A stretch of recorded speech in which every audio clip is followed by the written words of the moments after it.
이 시간에는 마가 요한의 인물됨을 통해서 몇 가지 중요한 교훈을 저희들이 또 얻기 위해서 말씀을 나누려고 합니다. 첫째는 이제 마가 요한이 사도행전 13장에 제1차 선교 여행을 떠나면서 바울과 바나바의 조력자로 출발했다가 구거로섬의 사역을 마치고 밤빌리아 버가라는 곳에 도착되어서 비시디아 안디옥인 그 고원지대로 선교 여행을 가려고 할 때에 마가는 일방적으로 자기 집으로 돌아가겠다고 돌아갔습니다. 그때에 이제 그 마가 요한의 그 행동이 바울에게는 굉장히 안 좋게 이제 비춰진 거죠. 그래서 제2차 선교 여행 때에 바나바가 다시 자기 생길인 마가 요한을 데리고 가자고 하니까 바울은 데리고 가지 않겠다고 해가지고 그 두 사도가 사도행전 15장에 보면 심하게 다투어서 선교 여행을 따로 갈 정도로. 그럼 마가 요한을 데리고 바나바는 구브로섬으로 가고 바울은 실라를 데리고 수리아를 통해서 다소를 통하여 육로로 복음을 전하는 제2차 전도 여행을 가게 됩니다. 그것뿐만 아니라 이 마가 요한이 자기의 그 부족한 부분, 그러니까 예수님이 잡히시던 금주일 날 밤에 제자들이 다 도망가 버리고 자기도 예수님을 따라가다가 자기를 잡으려고 하는 청년들이 막 오니까 혼리부를 던져버리고 쏘고 바람으로 도망쳤던 것들을 기록을 해놓습니다. 이제 자기의 그 약점을 마가가 기록을 안 해도 되는데 왜 기록을 하며, 또 사도 바울의 그 예수님을 믿는 사람들을 죽이러 다니던 그 스데반의 순교의 주동적인 역할을 했던 그런 기록들, 그러니까 약점으로 보이는 이런 것들을 계속 성경이 기록하고 있단 말이에요. 그죠? 베드로가 예수님을 3번 부인하였던 그런 내용들. 또 마태복음에 보면은 예수님의 족보에 나타나는 여인들 중에 창녀도 있잖아요. 그 다음에 그 유다가 다말로 인하여 아기를 낳았다. 자기 며느리와 시아버지와의 관계에서 아기를 낳았던 것도 기록하고 있잖아요. 자, 이런 것을 통해서 성경은 왜 이렇게 인간의 적나라한 모습, 부족한 부분들, 아주 죄악된 모습들을 드러낼까? 그것은 몇 가지의 중요한 이유가 있습니다. 첫째는 모든 인간은 다 죄인이라는 것을 우리에게 드러내주고 있습니다. 그러니까 특별히 마태복음의 족보에서는 예수님의 족보에, 거룩한 족보에 다윗왕도 나타나고 다윗왕의 후손으로 나타나는 예수님을 딱 부각하면 될 건데, 이름을 기록하지도 않아도 되는 여자의 이름 5명을 딱 기록합니다. 그죠? 그런데 거기에 창녀도 있고 시아버지와의 관계에서 아기를 낳은 여자의 이름도 나오고, 뭐 이렇게 나오는 것은 모든 인간은 죄인이라는 겁니다. 그리고 그 죄인은 오직 예수 그리스도의 보혈의 능력이 아니면 그 죄 문제가 해결될 수 없다는 것을 우리에게 가르쳐 줍니다. 그리고 이제 그것을 고린도전서 1장으로 해석을 하면 어떻게 되느냐 하면은, 왜 하나님은 연약한 자를 뽑으시냐? 그 연약한 자를 통해서 강한 자를 부끄럽게 하시려고 그러고, 미련한 자를 뽑아가지고 지혜로운 자를 부끄럽게 하시려고 하는데, 고린도전서 1장 29절에 뭐라고 하냐? 아무 육신도 하나님 앞에서 자랑하지 못하게 하려 하십니다. 그러니까 하나님 앞에서는 어떤 인간도 대단하게 보이고 거룩하게 보이고 착하게 보이고 똑똑하게 보이고 강하게 보이는 모든 자들이 다 하나님 앞에서는 아무것도 아니다. 쓰레기 같은 존재다. 어거스틴의 말을 빌리면 우리는 전적 부패하고 타락하여서 하나님의 도움이 아니면 우리가 하나님이 어떤 분인가를 우리 자신이 깨달을 수도 없는 전적 타락한 존재다. 에베소서 2장 1절의 말씀을 빌리면 우리는 죄로 인하여 이미 사망, 이미 죽었다. 우리는 죽을 것이다. 미래형도 아니고 죽고 있다는 진행형도 아니고 죽었다는 완료형입니다. 완료형. 그러니까 하나님께서 우리 인간의 연약한 부분들을 드러내시는 이유가 하나님 앞에 아무도 우리가 자랑할 자가 없다. 모두가 다 죄인이다. 모두가 예수 그리스도의 보혈이 필요하고 그 예수 그리스도의 보혈이 아니면 우리 죄 문제가 해결이 안 되고 우리가 그 그리스도의 보혈의 능력이 아니면 하나님께 나아갈 수 있는 인간은 아무도 없다는 것을 우리에게 가르쳐 주는 것입니다. 그래서 고린도전서 1장 30절에 뭐르냐?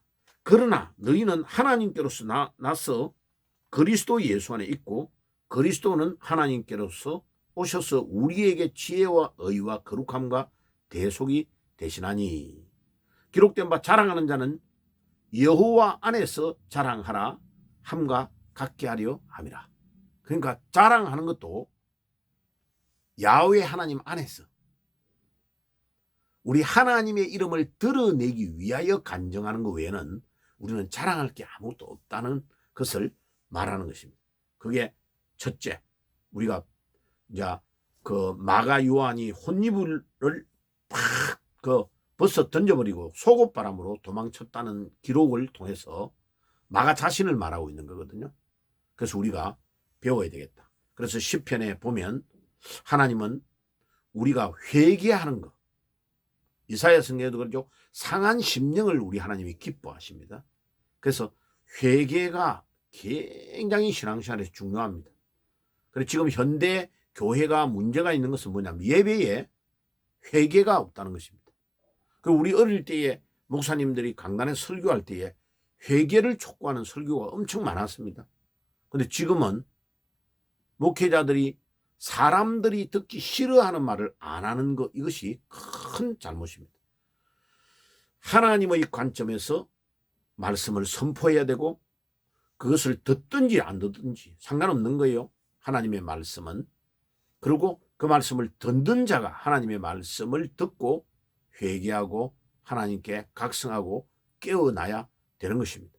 그러니까 말씀을 선포하는 사람은 하나님의 입장에서 선포를 해야 되는 것이지 사람의 입장을 고려하면서 하는 것은 설교라고 볼 수가 없습니다. 그래서 설교는 어떻게 정리할 수 있느냐? 한마디로 말하면 하나님의 뜻을 그대로 옮겨서 전달해 주는 것이 설교입니다. 설교는 나의 생각을 강요하는 것도 아니고 나의 경험을 말하는 것도 아니고 내가 책 읽은 이야기나 신문 읽은 이야기를 하는 것이 아니고 하나님의 말씀을 있는 그대로 풀어서 운반해 주는 역할만 하면 설교는 아주 잘하는 것입니다. 그 중심은 오직 예수 그리스도입니다. 창세기 1장부터 요한계시록까지의 모든 성경의 중심은 요한복음 19장 30절에 나오죠. 이 성경을 기록한 것은 예수가 하나님의 아들이심과 그리스도이심을 전하기 위하여 기록했다고 요한이 분명히 말하고 있습니다. 그런데 성경의 주인공은 예수입니다. 그 예수를 설명을 잘하고 잘 가르쳐주면 하나님을 이해할 수 있는 거죠. 왜? 하나님은 영어로만 계시기 때문에 인간의 눈으로 하나님이 보이지를 않는 겁니다. 그렇기 때문에 우리의 육신의 눈으로 보이도록 이 땅에 오신 분이 예수님이십니다. 하나님이 우리의 눈으로 안 보이니까 하나님 한번 보여봐 이러니까 우리 인간에게 보이도록 이 땅에 오신 분이 예수님이십니다. 자, 그러면 마가 요한을 통해서 우리 몇 가지 중요한 교훈을 얻고자 합니다. 마가 요한이 부족하고 연약한 부분이 많았지만은 어릴 때에 어머니 마리아가 자기의 집을 제공해 가지고 예수님과 제자들을 양육하는 장소로도 활용하고 거기에서 기도회를 하고 거기에 말씀을 선포하고 예루살렘 교회의 첫 번째에 태동되는 교회로 가장 중요한 역할을 했던 장소가 바로 마가 요한의 집입니다. 그래 거기에서 이 말씀 사역과 기도 운동이 일어나고 초대교회 오순절 성령의 놀라운 강림이 임했단 말이죠. 그래 거기에서 많은 사도들을 밑에서 자라나고 훈련되어 있기 때문에 이 마가는 보통 인물이 아닙니다. 그래서 쇼츠로 이제 올려놓은 한 7가지에서 여러분들 참고를 하시고 마가의 인물됨을 몇 가지로 정리해 드리겠습니다. 마가가 이제 사도행전에서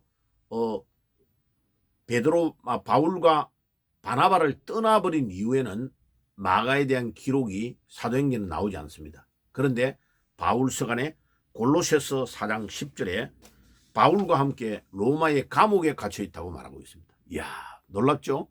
그 당시에 로마의 감옥은 이제 사형을 받든지 죽기 직전에 그 시위대 뜰 안에 이렇게 집이 있는 거기에 가택 연금 형식으로 가두어 놓았습니다. 그러니까 이제 동서남북에 4명, 16명이 돌아가면서 이제 지키는 거죠. 자, 그런데 거기에 가택 연금되어 있는 거기에 마가가 바울을 돕고 섬기는 사람으로 같이 있는 거죠. 보세요. 보통 사람이 아니죠. 이 마가가. 다른 사람 다 떠나버리고 마가가 거기서 아리스다고와 같이 봉사하고 섬기고 있다고 골로새서에 기록을 4장 10절에 하고 있습니다. 자, 그러니까 옛날의 마가의 모습과는 전혀 다른, 이제 바나바 삼촌과 같이 구부로로 2차 전도 여행을 갈 때부터 엄청난 신앙의 훈련을 쌓아서 믿음이 딱 내공이 쌓여 있는 인격체로 서 있는 것입니다. 자, 이 말씀을 듣는 청년들이 계십니까? 학생들이 계십니까? 여러분들 젊었을 때의 여러분들의 신앙을 견고하게 만드시기를 바랍니다. 신앙이요, 하루아침에 절대로 안 됩니다. 어릴 때부터 신앙도 차근차근 내공이 쌓여야 나중에 커서 중요한 일들을 할 수 있고 하나님께 사용이 됩니다. 얼마 전에 제가 말씀을 드렸던 것처럼 다윗을 하나님께서 어느 날 갑자기 이스라엘 왕으로 덩 세운 것이 아니고 자기 아버지의 집에 양의 우리에서 양을 치는 다윗의 모습을 보고 하나님이 그를 이스라엘의 2번째 왕으로 세웠다는 것입니다. 그러니까 뭐 스펙을 대단한 걸 쌓아가지고 히브리 종합대학의 박사학위를 받은 다윗을 택한 것이 아니고 하나님께서는 아주 작은 일에 성실하게 내공을 쌓아가는 것을 보고 이새의 아들 다윗을 보니 내 마음에 합한 자로라고 결론을 딱 내리고 하나님께서 이스라엘의 왕으로 세워서 40년간을 이스라엘을 통치하게 하셨습니다. 보세요. 여러분, 우리 인간이 생각하는 거하고 하나님의 생각은 다릅니다.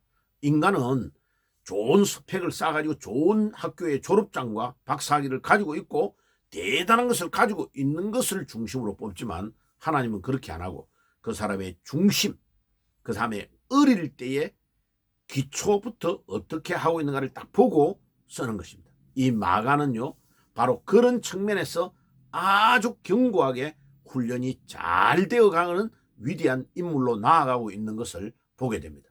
그러니까 젊은 청년들 여러분들, 마가와 같은 때로는 부족하여 실수할 때도 있고 부족한 점이 있을지라도 이 내공을 잘 쌓아가는 인물이 되시기를 바랍니다. 그러면 하나님이 여러분들을 마지막 때에 긴유하게 여러분들을 뽑아서 사용하실 것입니다. 그 다음에요, 빌레몬서 24절에 보면 빌레몬서는 한 장밖에 없죠. 이 빌레몬서에 바울이 뭐라고 하느냐, 이 마가를 나의 동력자라고 말합니다. 동력자. 다른 사람들도 기록이 되어 있어요. 그럼 보세요. 바울이 동력자라고 평가하는 이 평가는 주님이 바울의 동력자라고 인정해 주는 겁니다. 그러니까 영원히 남는 성경에 그의 이름이 마가는 사도 바울의 동력자라고 기록을 하고 있는 겁니다. 그러면 하늘나라에 가면 상급이 동일하다는 거죠. 시대를 살리는 위대한 인물이었던 바울의 동력자가 되었다. 놀라운 것입니다. 여러분들 정말 이런 평가를 주님에게 받으시고 여러분들이 다니는 직장에서 상관들에게도 그와 같은 평가를 받으시기를 바랍니다. 그 다음에 그것뿐만 아니고 바울이요 아까 이제 골로새서에서도 기록되어 있는 4장 10절의 말씀도 드리질 않았는데 골로새서 4장 10절에 바울이 감옥에 갇혀 있다는 것이 거기에 골로새서 4장 10절에 나타나고 그 다음에 빌레몬서 2장 24절에는 나의 동력자라는 말이 거기에 나오고요. 그 다음에 디모데후서 4장 11절에 보면 디모데에게 이제 순교를 바로 앞두고 있는 나의 달려갈 길과 이제 내가 주님 앞에 서야 될 날이 다가오고 있다고 기록하고 있어요. 바울은 이미 기도하면서 자기가 이제 순교할 날이 다가오고 있다는 것을 알고 있은 거예요.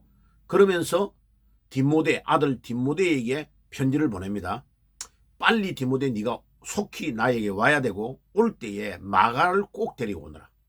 마가는 나에게 유익하니라 라고 디모데후서 4장 11절에 말합니다. 보세요.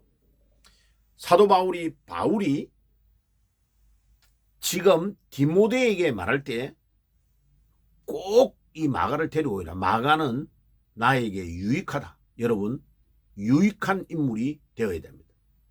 주의 종 바울에게 유익하다는 말은 우리 하나님에게 우리 예수님에게 유익한 존재라는 것을 말하고 있습니다. 이 마가는 정말 대단한 인물로 지금 성장되어 있다는 것을 알게 됩니다.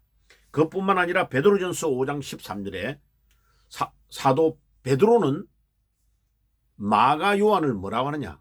나의 아들이다 라고 말합니다. 내 아들. 참 대단하죠, 그죠? 그럼 이 마가는 지금 자기 삼촌인 바나바에게도 선교 여행을 하면서 훈련받았고 사도 바울과 감옥에도 같이 가 있고 동고동락을 하고 있고 그 다음에 베드로에게도 아들이라 칭호를 받습니다.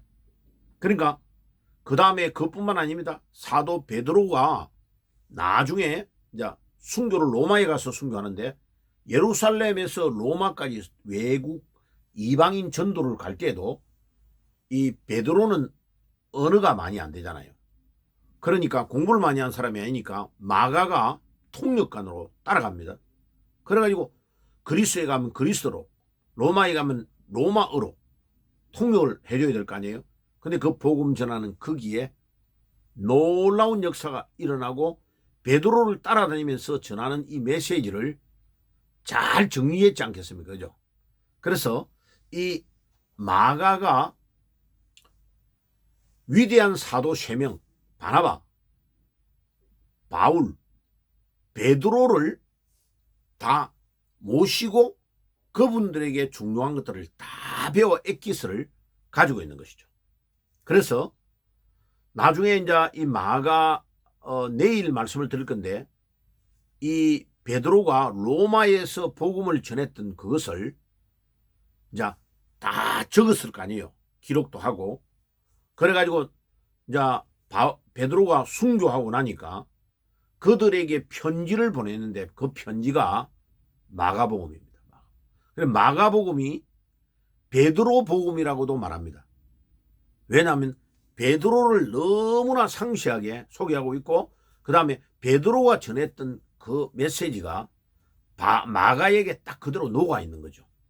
그만큼 마가에게는 베드로가 엄청 중요하고 그러니까 마가를 자기 아들이라고 말했을 정도니까 바울에게는 디모데를 바울이 아들이라고 이야기했잖아요. 그 정도로 훌륭한 인물로 성장된 것입니다. 그래서 알렉산드리아의 교부였던 클레멘트라는 위대한 사람이 이렇게 말했어요. 마가가 베드로의 설교를 들었던 로마 교회 성도들을 위해 복음서를 기록했는데 그 기록이 마가복음이라고 말하는 것입니다. 그러니까 마가복음은 로마의 성도들, 그 사도 베드로가 복음을 전했던 그 말씀을 들었던 그들에게 잘 정리해가지고 복음을 편지로 보낸 것이 마가복음입니다. 자, 그래서 오늘 이 마가 요한의 인품, 또 마가복음의 활동 반경과 사역에 대해서 정리해 보았습니다. 감사합니다. 기도하겠습니다. 하나님 우리 아버지 감사합니다. 오늘도 마가를 통해서 우리가 배웠던 이 모든 것들을 또 잘 우리의 삶 속에 적용하고 우리도 훌륭한 믿음의 사람들을 선배로 잘 모시고 배워서 주님 앞에 긴유하게 사용되는 인물이 될 수 있도록 인도해 주옵소서. 예수님의 이름으로 기도드리옵나이다. 아멘.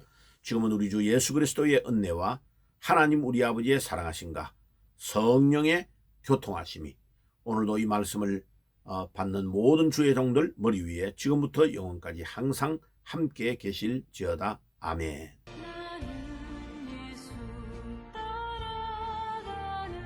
십자가 군 사랑